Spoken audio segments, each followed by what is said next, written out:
when we started out saying we focus on the core competence of the region. We're in a wireless mesh network company. We look at wireless because I've been doing wireless for 25 years. And, again, at one point you do infrastructure, another point you do apps, another point you do content, but there's always, it's a good application area. Storage is strong in the region. There's, again, we do things in the data and media spaces, so we're finding exciting things there. So there's a lot of exciting stuff going on. I agree with Chris. I mean, the pipeline is really good right now. I mean, and people are building real companies now, and that's good. So we're not smart enough to do biotech, so we're just dumb tech guys. But we try to do two types of things. We try to invest along a theme that we may have or do opportunistic deals. So we've had two themes for a long time. Email is a theme, which we've been investing in for 10, 15 years, which we still see there's stuff to do with email. I mean, email is now the backbone of every business that's around. RSS and blogging and publishing is another theme of ours. And then another theme which we're calling internally implicit web, which doesn't mean anything except for it looks great on a PowerPoint slide, is, it's I don't know if it's the next Web 2.0. I mean, Web 2.0 is so overused. I don't know what it means, but there's, the internet's been around. There's tons of data. There's tons of people using it.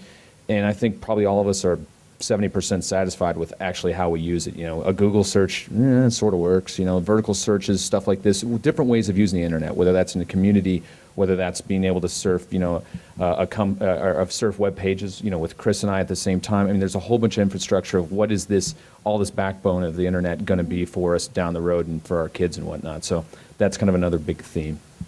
Like Jason's group, we tend to be theme-oriented as well, obviously within the construct of the communications industry where we invest. The three macro themes we're chasing right now and have been investing on, the first is mobile.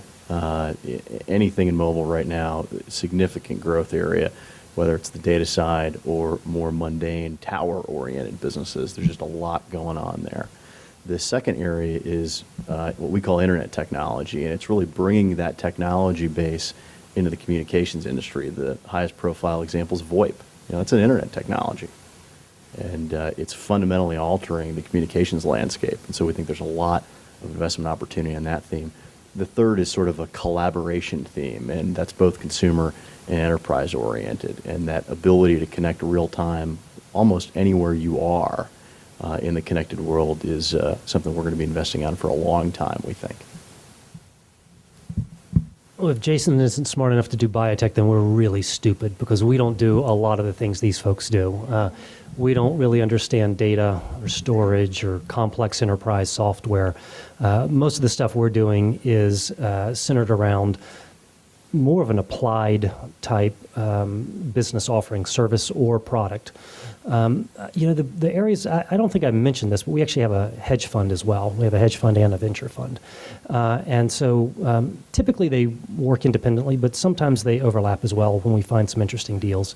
And I would say between the two, one of the hottest areas we're seeing is sort of defense, homeland security, types of applications, technology applications.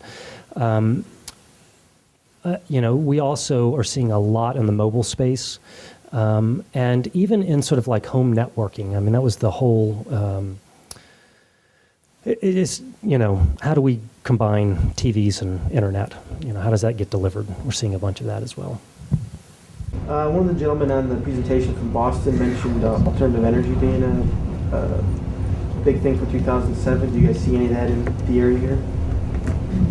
I would love to see a lot more of it, actually. I'd love to hear what these guys have to say, but I feel like I've seen very little. And that's kind of surprising to me living in Boulder. Yeah, there's some interesting institutions here with NRail, School of Mines, Colorado State, CU. There's actually some pretty interesting stuff that's coming out of those institutions. And we've probably looked at 15 or 20 kind of alternative energy plays, depending on how broadly you want to define that, over the last year. Ron Bernal, one of our partners who just joined us from Sutter Hill from the Bay Area, is very focused in that area, both here and in some stuff in California from his network. So there's a lot of material sciences here at CU. It's a very good school, nano. So there's this alternative energy. Plus, there's a lot of just good old-fashioned energy people here in Colorado, obviously, that are going to take advantage, that really understand the supply chain and the value chain in this world. So they're going to take advantage of their relationships. There's an energy-focused fund here called Altera. That's an excellent fund. So I actually think it's not going to be, I don't think it's going to be like our core pillar, but I do think opportunistically there'll be some good stuff here.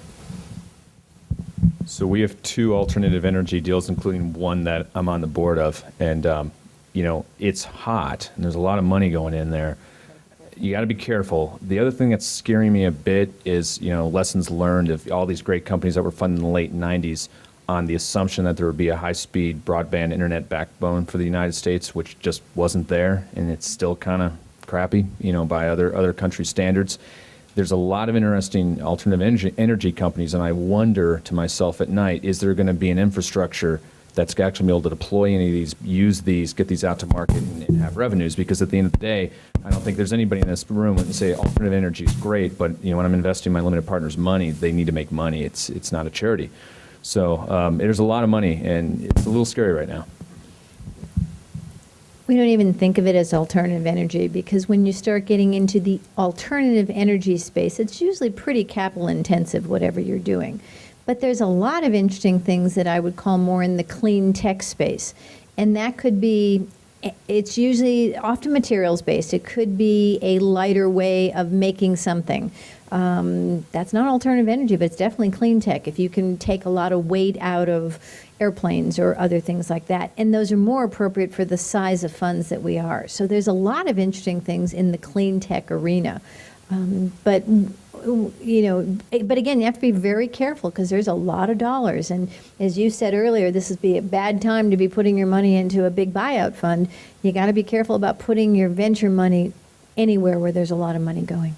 And to tie one thing that was said earlier on the tape is China, as far as materials science, is more or less kicking our butt. They've got 1,000 times the PhDs working on this on a daily basis. So they're moving. The big oil companies are going to China looking for their next materials science projects.